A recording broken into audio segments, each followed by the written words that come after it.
in the wake of the terror attack, now we look at how this is going to be handled by other networks. ESPN did not cover the moment of silence before the Sugar Bowl.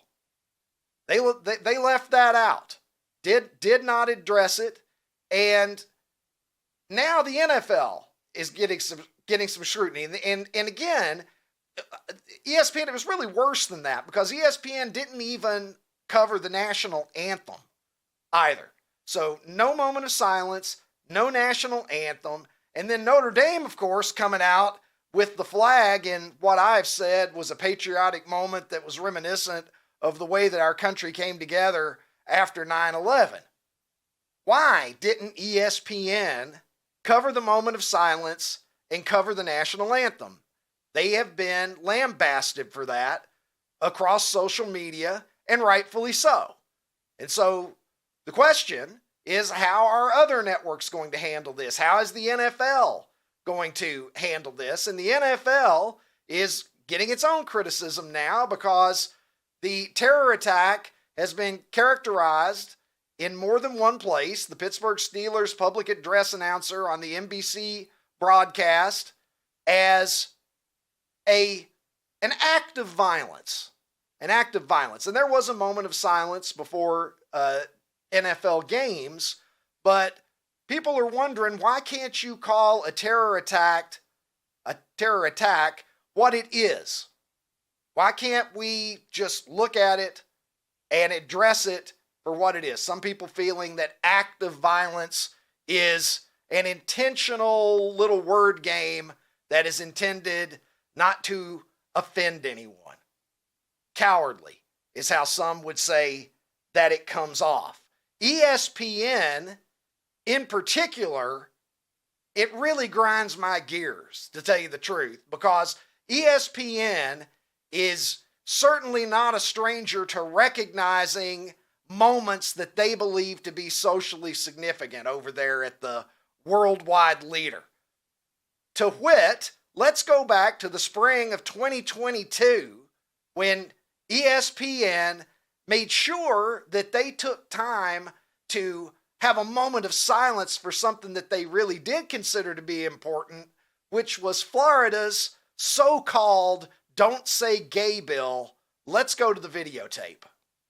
Florida and across other states as well that are targeting our LGBTQI plus communities. Many of our colleagues here at ESPN have planned and organized a walkout that will be happening at 3 p.m. Eastern today. And to be honest with you, we thought we were going to come here today and really celebrate a sport that has meant so much and done so much, including for so many in the LGBTQI plus communities.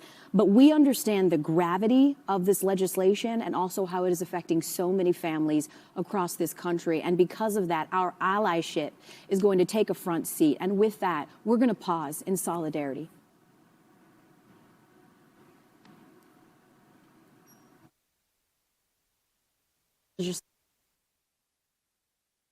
Allyship. They're going to pause in solidarity. The bill didn't say gay anywhere. Don't say gay. Well, the bill didn't say gay, so the bill was already on your side there, but we're going to have a moment of silence for this supposedly destructive piece of proposed legislation from Ron DeSantis in Florida. Okay, well, have a moment of silence for that. Where's the moment of silence for the 15 dead people in New Orleans at the hands of a terrorist? Where is that moment of silence? We can't broadcast the national anthem and a moment of silence in the wake of something that is a real issue, ESPN, not a fictional, made-up, woke issue. Have you ever heard the phrase that people will make time for what's important to them? I'm sure you have. And it's true.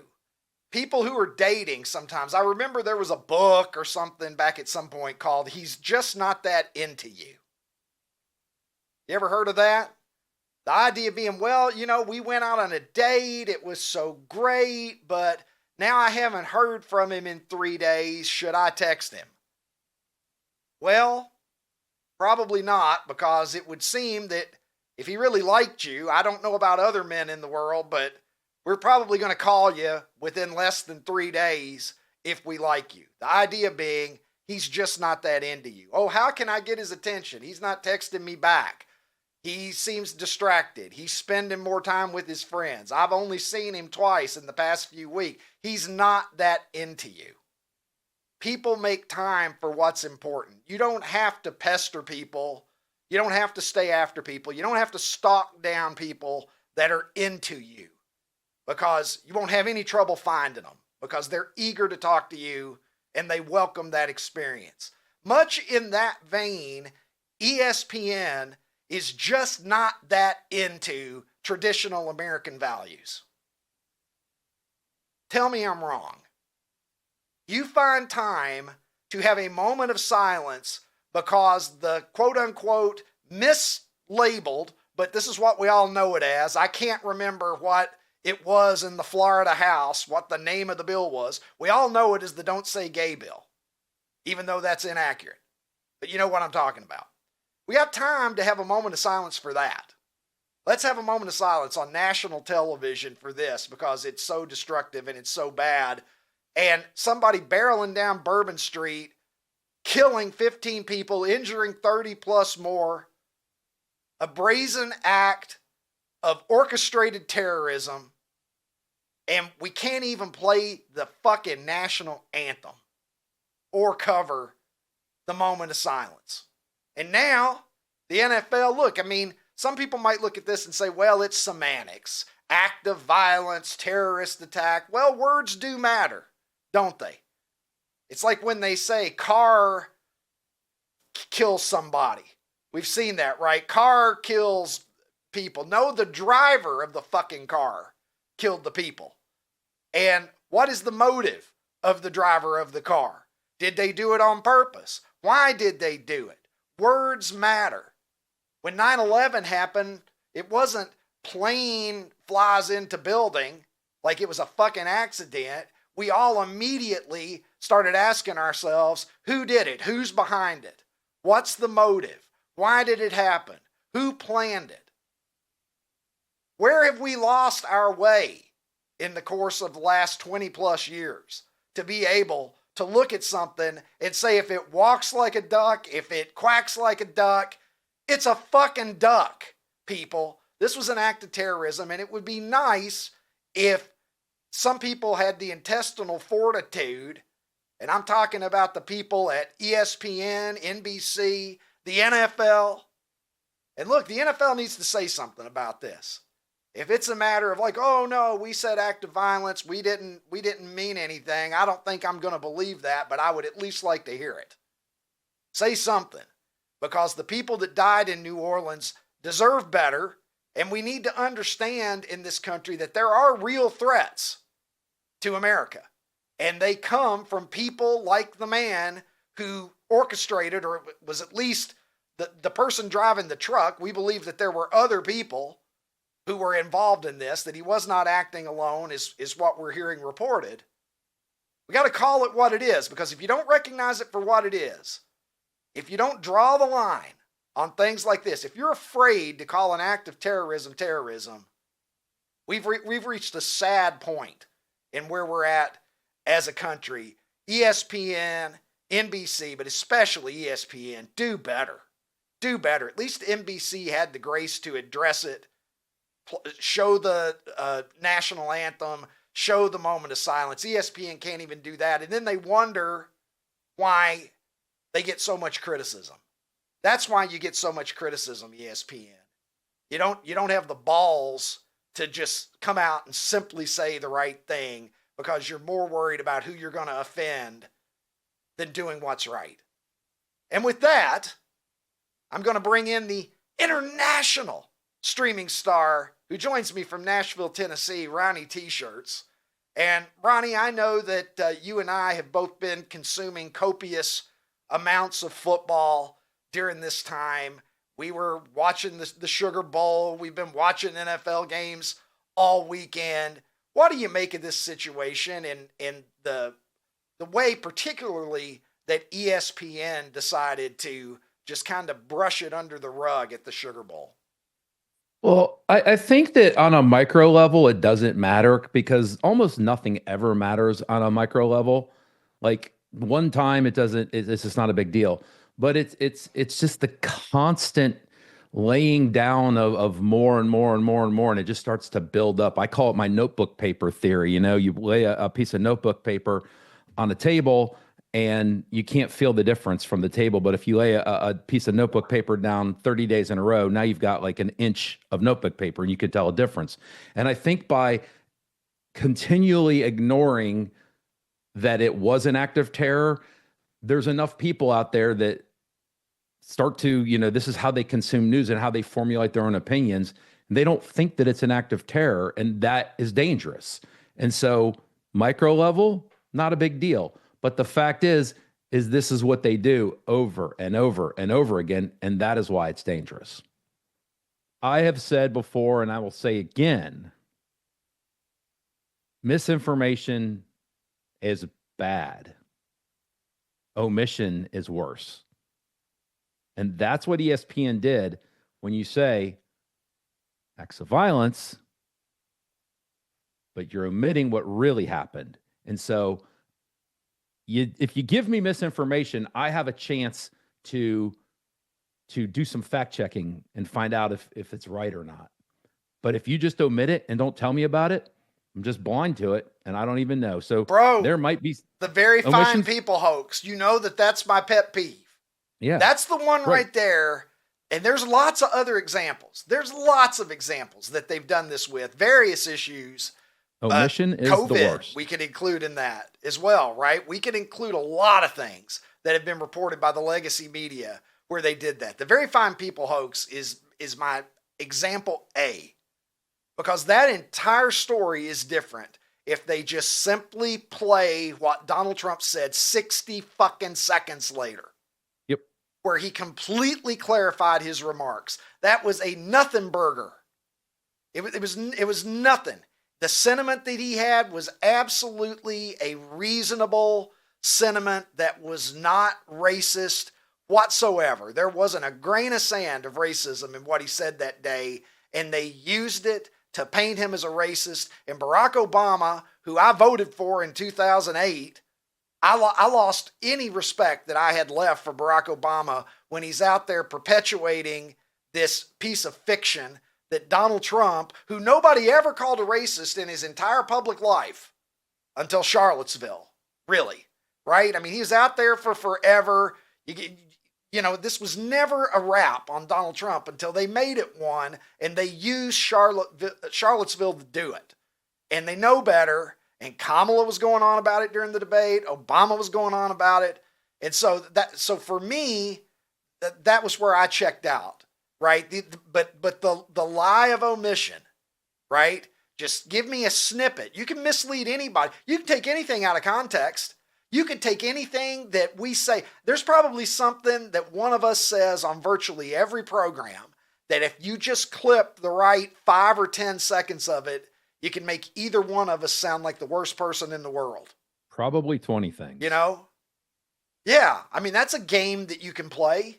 If Absolutely. You want to play it. And the legacy media did that and then disseminated those misleading things to millions and millions and millions of people in an attempt to get them to believe, in an attempt to make them believe something that just simply wasn't true. Ron, did you see that the United States won gold at the U.S. Junior World Championships? Back to back now. That's hockey, Ron. Yeah. Okay, Mike Modano, who was on this program last week, played in the World Juniors a couple of times himself. I didn't have a chance to get to that, but during my preparation, I realized it. But the reason that I bring this up, well, let's go to the sound that we have here, this, Ron, and you'll see why I'm bringing it up. Captain, come for your cup.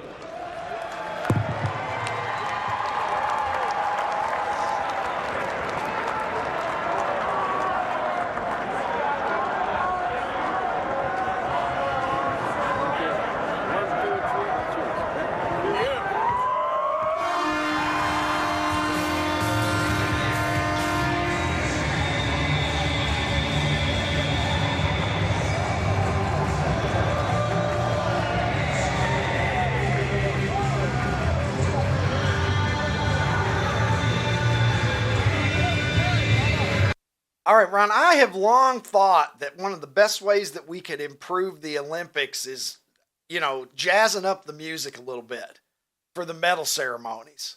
Free Bird, and look, I love the national anthem, all respect to it, but isn't there just something fucking badass about beating everybody else in the world and then cranking some Leonard Skinner? I mean, who's not down Freebird. for that? Play Freebird, right?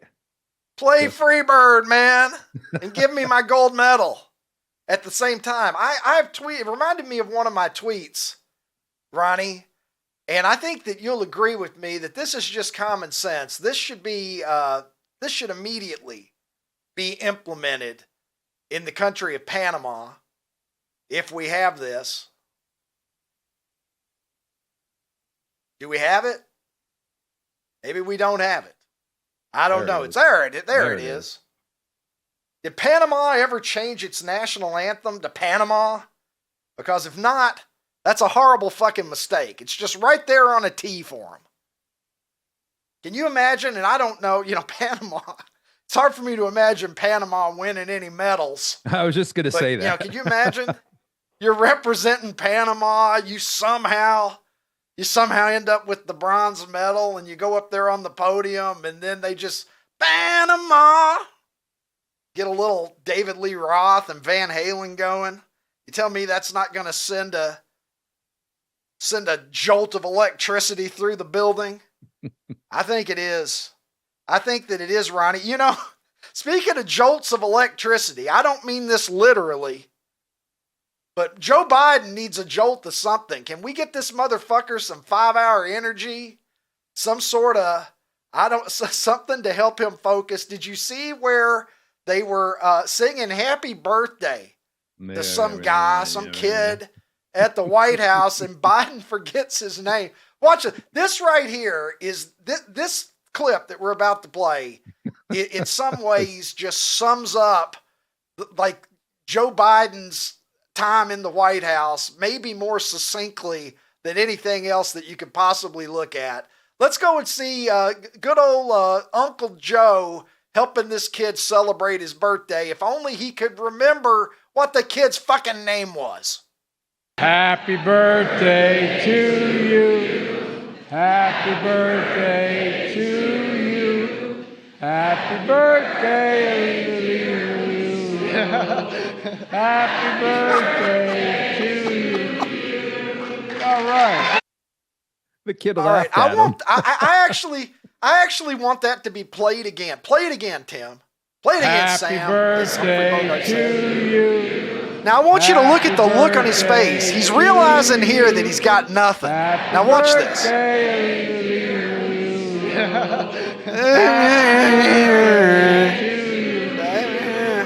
Shouldn't we all be a lot more concerned that this hollow vessel is still technically on paper the president of the United States?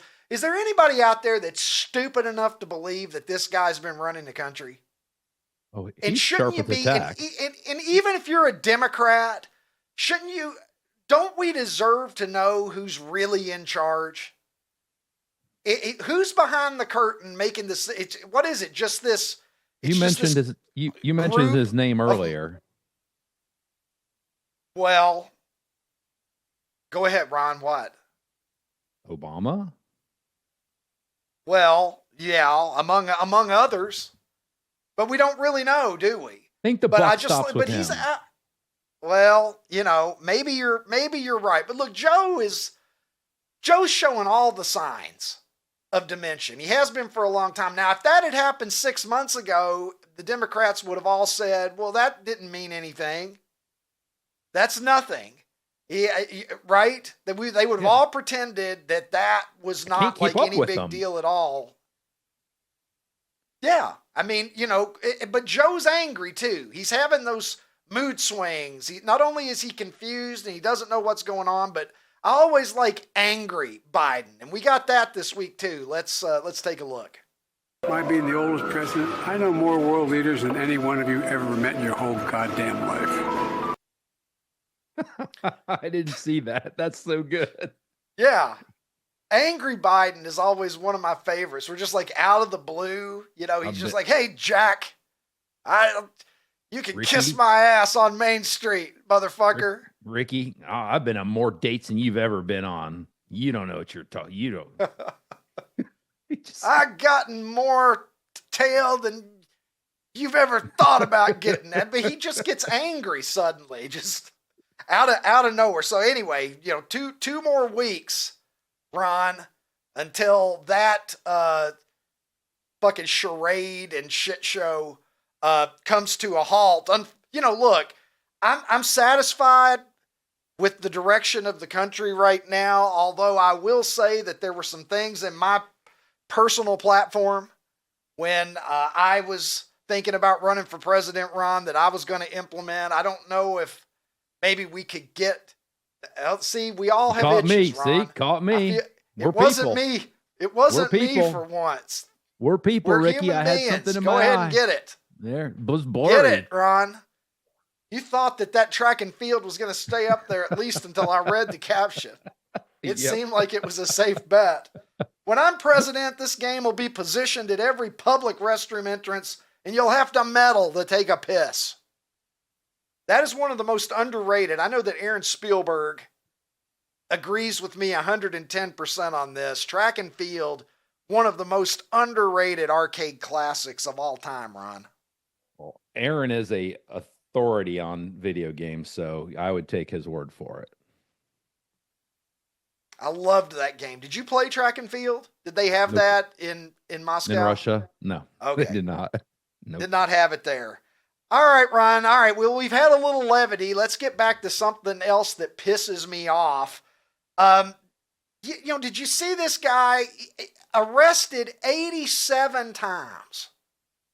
And now they're trying to get him because take a look at this. Manhunt for Jamar Banks, Elon Musk tweeting about it. Stabbed multiple subway passengers. This guy's been arrested 87 times, and his resume includes shooting pedestrians on the street, stabbing people on trains, and stabbing McDonald's customers. All right? And now they're trying to find him.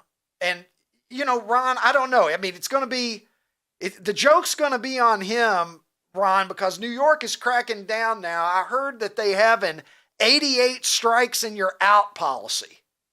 So New York is getting tough on crime. If you think that you can stab, shoot, and commit other crimes 88 times in the city of New York not pay a very dire consequence, you're very, very sadly mistaken. And it does raise the question, Ron, why even bother? Why are you looking for him? You're just going to let him go? You had him 87 fucking times already. Why are you even bothering looking for him? Just go ahead and skip the bureaucratic, idiocy and just don't even bother. Because all you're going to do apparently is just slap him on the wrist and send him back out there to stab more people. You don't understand how hard his upbringing was. You're allowed to. If you've had a hard upbringing, do whatever you want. It's embarrassing. I mean, it's just embarrassing. This is the thing, right? Like common sense. In what world do you let somebody get arrested 87 times? How many times more is that than necessary to incarcerate somebody to protect the citizens? How many do you need? 50, 60, 40, 30, 20? I've made it my entire life with 0. And so have you, Ron. It ain't that hard. 87? Well, 87, he's on the street. He should have been off the street years ago. Ricky, it's because what is this real life?